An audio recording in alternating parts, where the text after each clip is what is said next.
Hi అండి. నమస్తే. Welcome back to Prabhavathi home. ఈరోజు వీడియోలో సగ్గుబియ్యం పుణుకులు ఎలా చేసుకోవాలో చూపిస్తున్నానండి.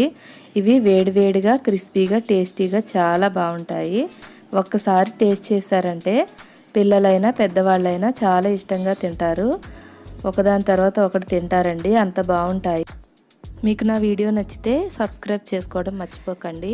ఇప్పుడు ఈ సగ్గుబియ్యం పుణుకులు ఎలా చేసుకోవాలో చూసేయండి.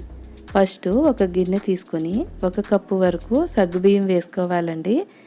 ఇవి పెద్ద సగ్గుబియ్యం తీసుకోవాలి. ఇందులో కొన్ని నీళ్లు పోసుకొని 2-3 సార్లు కడిగి పెట్టుకోవాలి. ఇదిగోండి కడిగేసాను. ఇప్పుడు ఇందులో 1 కప్పు వరకు పెరుగు, 1/2 కప్పు నీళ్లు పోసుకోవాలి.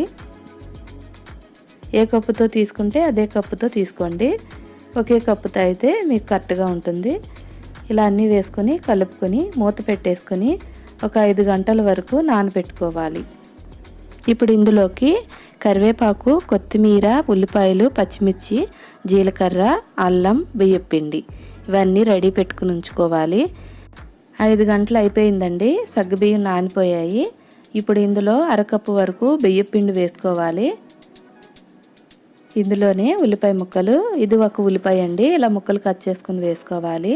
పచ్చిమిర్చి ముక్కలు, ఇవి 2 పచ్చిమిర్చి ఇలా ముక్కలు కట్ చేసుకుని వేసుకోండి. ఇందులోనే 1 స్పూన్ జీలకర్ర, కొంచెం అల్లం తరుగు, అల్లాన్ని చిన్న ముక్కని దంచుకొని ఇలా వేసుకోవాలి. కరివేపాకుని కూడా 2 రెమ్మల వరకు తీసుకొని ఇలా చిన్న ముక్కలుగా కట్ చేసుకుని వేసుకోండి. కొత్తిమీరని కూడా కొంచెం కట్ చేసుకుని వేసుకోండి. ఇందులోనే రుచికి సరిపడా సాల్ట్ వేసుకొని మొత్తం కలిసేలాగా కలుపుకోవాలి. మనం ఇంకా నీళ్లు కానీ పెరుగు కానీ ఏమీ వేయవలసిన అవసరం లేదండి. ఇందులో ఉన్న తడే సరిపోతుంది. ఇంకా వేరే ఏమీ వేయక్కర్లేదు. ఇవన్నీ వేసుకొని మొత్తం కలిసేలాగా కలుపుకొని సాల్ట్ సరిపోయిందో లేదో చెక్ చేసుకోండి. చాలకపోతే వేసుకొని కలుపుకోండి. ఇప్పుడు స్టవ్ ఆన్ చేసుకొని కడాయి పెట్టుకుని డీప్ ఫ్రైకి కావాల్సినంత ఆయిల్ వేసుకోవాలి. ఆయిల్ వేడవ్వాలండి. ఇప్పుడు కొంచెం కొంచెం పిండిని తీసుకుంటూ పుణుకులు వేసుకోవాలి. ఇలా ఆయిల్ వేడైన తర్వాత ఒక్కొక్కటిగా వేసుకోండి.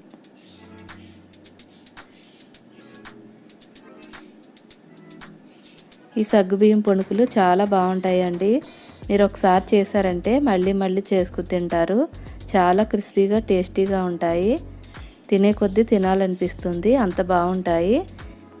ఈ సగ్గుబియ్యం పుణుకుల్ని ఇలా గోల్డెన్ రెడ్ కలర్ వచ్చే వరకు ఫ్రై చేసుకోవాలి.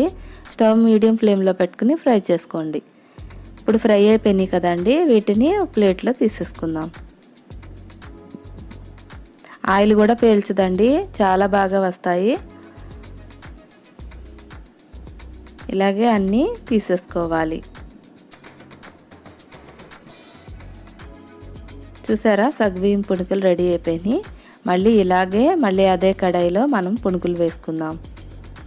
ఇలా కొంచెం కొంచెం పిండి వేసుకుంటూ మొత్తం కడాయి అంతా ఫిల్ చేసుకోవాలి. నాకు ఇలా 3 ట్రిప్పుల వరకు వచ్చాయండి. దీన్ని బట్టి మీకు ఎన్ని కావాలంటే అన్ని చేసుకోవచ్చు.